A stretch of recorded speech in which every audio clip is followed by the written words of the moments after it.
Today's conversation is one I have wanted to have for a very long time because I genuinely believe that there are certain things society told women that have caused so much silent pain for generations. And the sad thing is that many women never got the opportunity to question these things. From childhood, women were taught what they should become, how they should behave, what they should tolerate, what makes them valuable, and what makes them good women.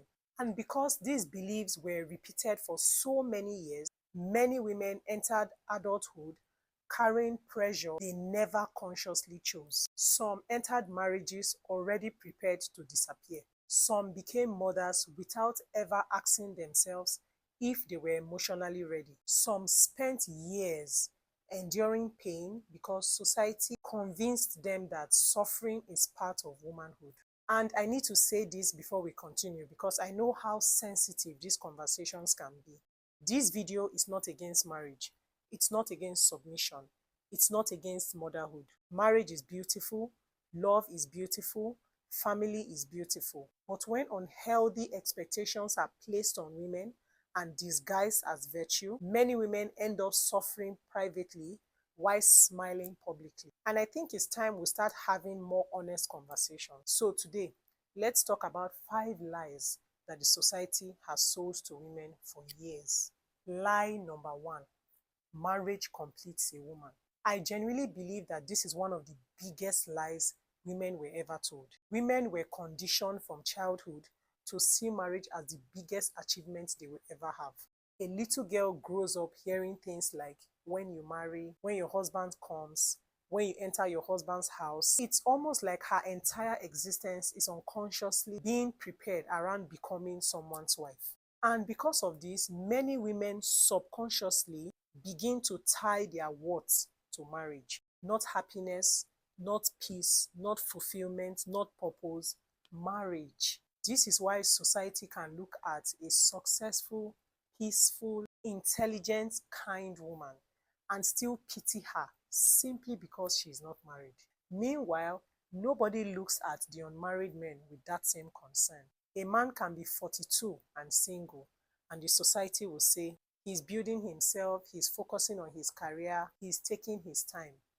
But a woman, suddenly there is panic. And because of this pressure, many women enter marriage out of fear and not out of wisdom. Fear of being left behind, fear of being judged, fear of shame, fear of loneliness, fear of being seen as incomplete. And this is why so many women remain trapped in terrible marriages. Not because they are happy, not because they are emotionally fulfilled, but because society made women feel like living a marriage means failing as a woman. And honestly, that breaks my heart. Because when a marriage is unhealthy, the woman suffers the most emotionally.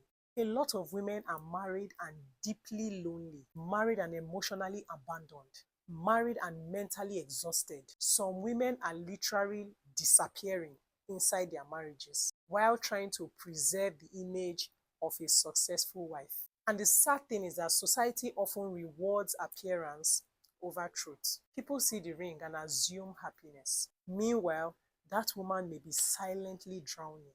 And I think one of the most dangerous things that society did to women was making them feel like marriage is the proof that their life has value.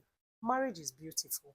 A healthy marriage can add so much joy, support, and companionship to life. But marriage should complement a woman's life, not become the reason she believes her life matters. A woman is already a complete human being before marriage. Marriage is not oxygen. And I think more women need to hear that, because some women have spent years begging to be chosen instead of asking themselves if they are being loved properly. And honestly, that mindset alone has destroyed many lives. The second lie is that motherhood is what defines a woman. This is another conversation that the society is not ready to have. The pressure placed on women to become mothers is actually overwhelming. And what shocks me is that many women are never given room to genuinely process whether they want to have children or whether they are emotionally ready for motherhood. Life is almost designed for women in a fixed sequence. Get married quickly, start having children almost immediately. And if you don't follow that timeline, society starts behaving like there's something wrong with you. Children are beautiful.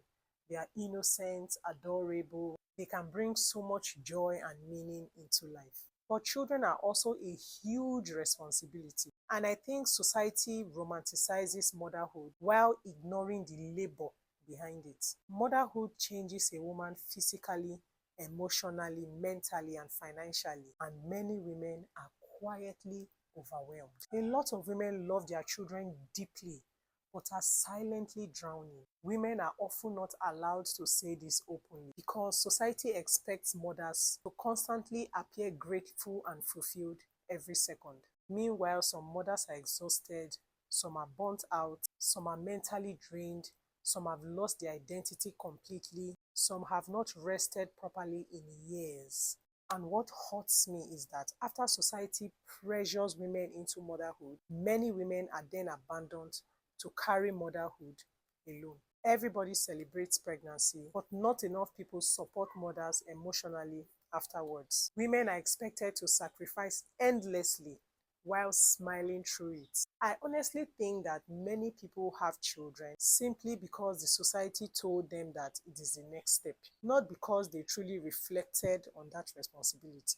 And unfortunately, children can feel when they are emotionally unwanted. This is why I believe motherhood should be intentional, not pressured, not rushed, not forced. This conversation is important because women are first human beings before they become mothers. A woman's value does not begin after childbirth, and it does not reduce because she doesn't have children. Women deserve to think deeply and freely about the kind of life they want to live without the society constantly rushing them through life. Lie number 3.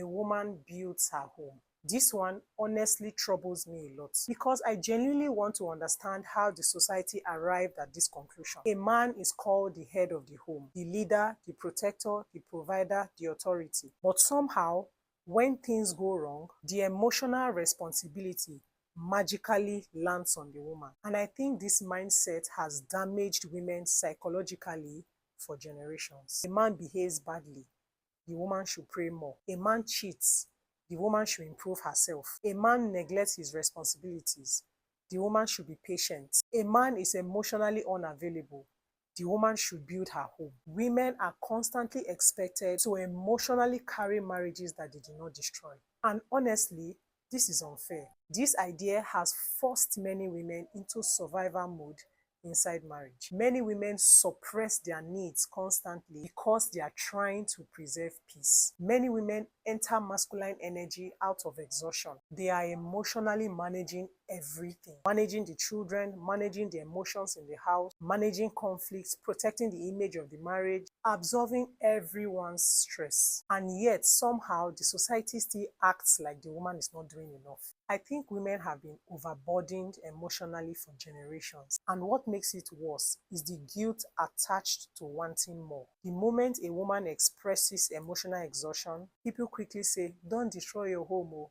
Endure, manage it. Every marriage has issues. Meanwhile, nobody asks, why is this woman carrying this much alone? A healthy marriage is supposed to be a partnership, not one exhausted woman trying to save everybody. Yes, women contribute greatly to the warmth and peace of a home, but a marriage is the responsibility of two emotionally responsible adults, not one woman sacrificing herself endlessly while everybody keeps praising her endurance. Lie number 4. A good woman endures everything. This lie has caused women unbelievable pain. Society has glorified female suffering for so long that many women now confuse endurance with virtue. Women are praised for tolerating disrespect, praised for staying silent, praised for suffering quietly, praised for enduring betrayal, praised for carrying pain with a smile. And honestly, this is heartbreaking. This is why you hear many men say things like, my mother never challenged my father. But those same men will also tell you stories about how unfairly their father treated their mother. And I honestly think that this has raised many confused men emotionally. On one hand, they develop a soft spot for their mothers because they know that their mothers suffered so much. But on the other hand, They unconsciously expect their wives to repeat the same suffering. And that contradiction is dangerous. Society raised many women to endure pain and raised many men to normalize female suffering. And one thing I really want us to question is this obsession of calling women strong. Because many women called strong were simply unsupported. Many strong women were women who suffered so much because there was nobody to support them. Nobody protected them emotionally. Nobody asked them if they were tired. Nobody gave them permission to rest. They just simply survived. And society applauded the survivor while ignoring the pain. That is so unfair. Submission is beautiful in the right environment. Patience is important in relationships. Commitment matters. But submission is not slavery. Patience is not permission for mistreatment. And endurance should not become a woman's entire personality. I think many women have lost themselves trying to prove loyalty. And unfortunately, society often rewards women for suffering than for being genuinely happy. That needs to change because a woman should not have to die emotionally to be called good. The fifth lie is that women must shrink themselves to get and keep a man. This is another lie that has silently damaged a lot of women. Women are taught very early not to be too much. Don't be too ambitious. Don't be too confident. Don't speak too much. Don't challenge a man. Don't shine too brightly. Don't intimidate men.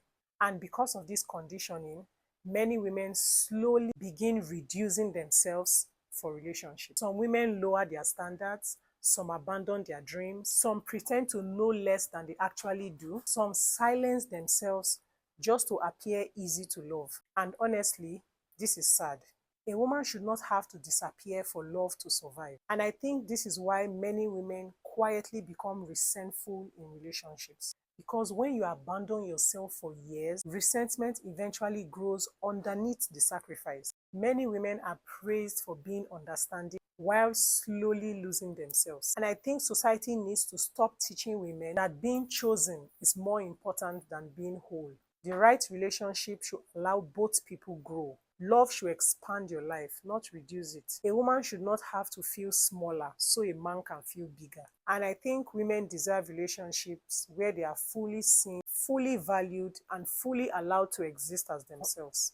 I really hope this conversation encourages more women to think deeply about the things that the society taught them, because some beliefs sound normal simply because they have existed for generations. But longevity doesn't automatically make something healthy. And again, this conversation is not against marriage, it's not against family, it's not against love. Marriage is beautiful, motherhood is beautiful, healthy submission is beautiful. But women are human beings before they become mothers, wives, or symbol of sacrifice. Women deserve honesty, women deserve support, women deserve peace, women deserve partnership, women deserve to freely exist as human beings. And I genuinely hope that future generations of women experience less pressure, less silent suffering, and more intentional living. If you enjoyed this video, don't forget to like, subscribe, and share your thoughts respectfully in the comment section. I would genuinely love to hear your perspective. Till I see you in my next video. Bye.